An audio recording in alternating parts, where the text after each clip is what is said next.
Coming up, I'm going to be talking about the second season of Shōgun, Disney Plus getting a boost in viewership, and much more. But before we go any further, make sure you do hit that subscribe button to keep up with the latest Disney Plus news. Hi, it's Roger here from What's On at DisneyPlus.com. It's time for a quick Disney Plus news roundup. So let's start off with talking about the second season of Shōgun. Now, this series has been a huge success. Earlier this week, it broke records, winning the most amount of Emmys, and deservedly so. It is an amazing show. If you haven't checked it out, do so now. You can find it on Hulu and Hulu on Disney Plus in the US and on Disney Plus around the world. So originally, this was going to be a limited series, but as sometimes with the case, it did so well, Disney and FX decided that they were going to be making 2 more seasons. And it's going to be a little bit more interesting with the second and third season, because the first one was based on a classic novel. With the second and third season, they kind of have to do everything from scratch. They're kind of going to be taking some inspiration from some of the writers' other books, but there's no kind of storyline really for them to go at.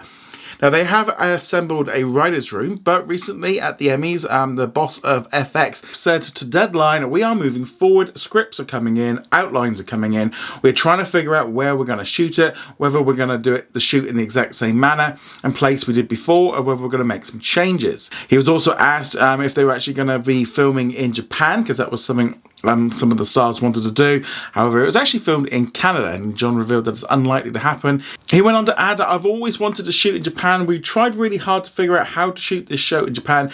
It is complicated because of the scale of the stage base and the scale of the production capacity there is just a little different. We had trouble matching the location and the scale of what we're capable of achieving there with the scale and ambition of the show. Unfortunately, medieval Japan, the castles are not around in their prior form, and frankly, if they were, you wouldn't be able to shoot there anyway. He was also asked if they were going to be filming at the second and third season together at the same time. He confirmed that's not the case.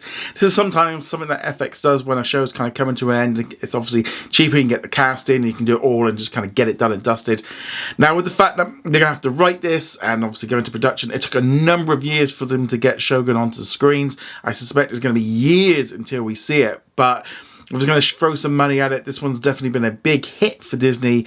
I'm really glad in some ways that they are doing it, but in other ways, it's just like, it would have been nice just to let this be an amazing show and just move on, because unfortunately, this second season's got a lot of pressure on it, so they better take a little bit longer getting that script sorted, because if it's not as good, it's just not going to work. But I'd love to know your thoughts. Would you like to see the second and third season of Shōgun? I'd love to hear your thoughts on this in the comments below.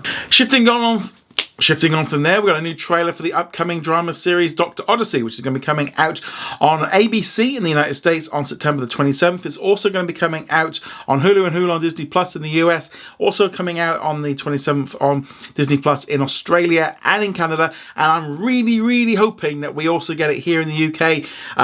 Early today, we got the new American sports story at the same time. We're unannounced, so there is possibility, but I'm really hoping we do, because this show for me is something I'm really looking forward to seeing.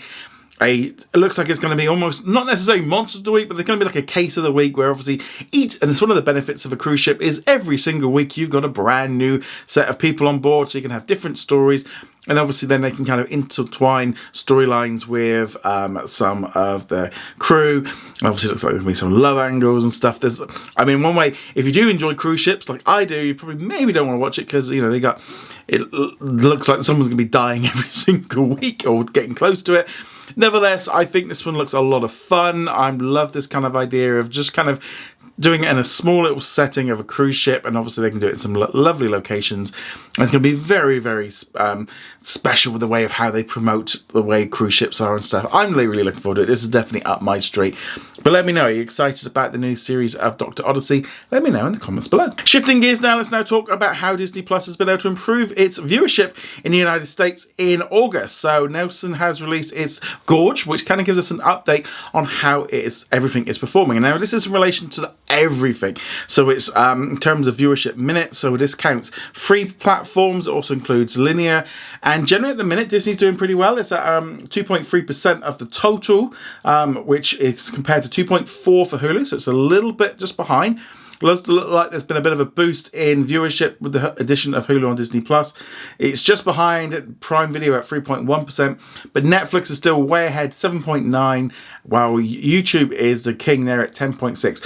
Though I definitely feel like YouTube and Disney Plus are so very different. I watch a lot of YouTube, probably way too much, but there's a lot of stuff on there which, you know, it's you know, I'm watching stuff about like Warhammer and Lorcana and Magic and, you know, the late night shows and WWE and all this kind of stuff. A lot of this stuff you just can't watch in the same format, in the same way that you would get on, you know, traditional TV or streaming. So it's kind of a weird thing, and I you know, if you're watching this video, that would count towards it. So it's a very strange way of doing it, but nevertheless, it's good for Disney Plus. What's interesting as well, it's managed to kind of leap a little bit ahead of Tubi. Tubi's kind of dropped back. Peacock had a really good month because of the Olympics.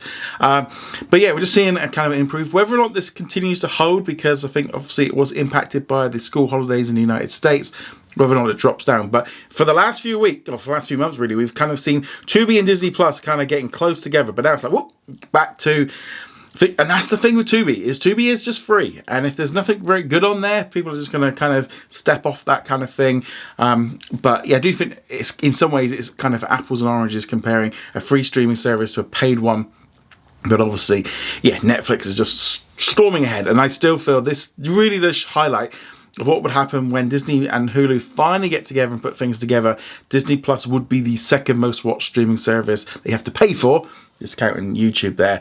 And it's also just showing how linear viewership continues just to drop off as streaming just becomes the default. But I'd love to know your thoughts on all this in the comments below. In our question of the day, which comes from Benji, who says, I've just moved over to Netflix ad plan and I don't hate it. And the £2 a month for £3 a month offer is tempting. How is the ad experience on Disney Plus? I sometimes struggle with what to watch and the new playlists look interesting to me. Do you think it's worth getting the offer?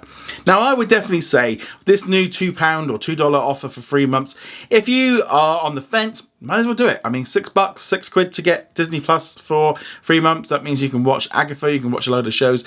It's got ads. Now, I'll be honest, I don't know particularly how much the ads run on Disney Plus. I have the ad-free version. So if you're in the comments, let me know what your experience is if you're using it. Like I've said before, I am using the ad experience for Netflix, also Channel 4, ITV, Channel 5, all those kind of ones that I just use with ads, because they all add up. And yeah, I think obviously, you know, with Disney Plus, if you're only watching a couple of things a week, it might be worth just going onto the ads tier, save yourself a few bucks. And I generally do feel like, you know, if you've got a choice, say you've only got like £20 a month for streaming, you know, if you get like Netflix, Disney Plus, Now TV, you can get all of them for, you know, or even Amazon, etc. You can get all that for, you know, around less than £20 if you get all with ads. And I think that's the kind of the way to look at it. Ads are going to become a standard thing. And yeah, you obviously, you know, it was nice without having ads. And I would say if you've got a particular one that you watch a lot, it can be worth doing it. But I find with watching Netflix, I don't particularly find the adverts to be that much of a problem. It's certainly better experience than like Channel 4 or ITV, etc. I know a lot of people don't like it, but I've grown up with ads. You know, ads pay for it all. And as I said, it's a lot cheaper. And I'll be honest, I think if I was to get Now TV because I want to watch a couple of shows on there, or even Amazon Now, I'll probably just go with the ad version just to get a little bit cheaper and see how we go. If it's really bad or I'm watching it a lot, then it's a little bit different. But yeah, just you know, just give it a go. I mean, I think, like I said, £2 a month for 3 months. If you don't like it, make sure you cancel. But I'm sure you should be able to find plenty of stuff to watch there. Really, to be honest, the next few months are the big few months for Disney. This is why they do these deals, because there's so much on there and they want to get you locked in and keeping it. Because like I said, $4.99 a month, you should probably find there's enough there, especially with all the star content. For me, that's where the value is for that. But let me know if anyone's on the ad tier, what your experience of it. Let's share it. Love to hear your thoughts on this below. If you've got a great question, I'll pick it out for tomorrow if it's really cool. And on that note, guys, thank you very much. See you guys soon. Laters.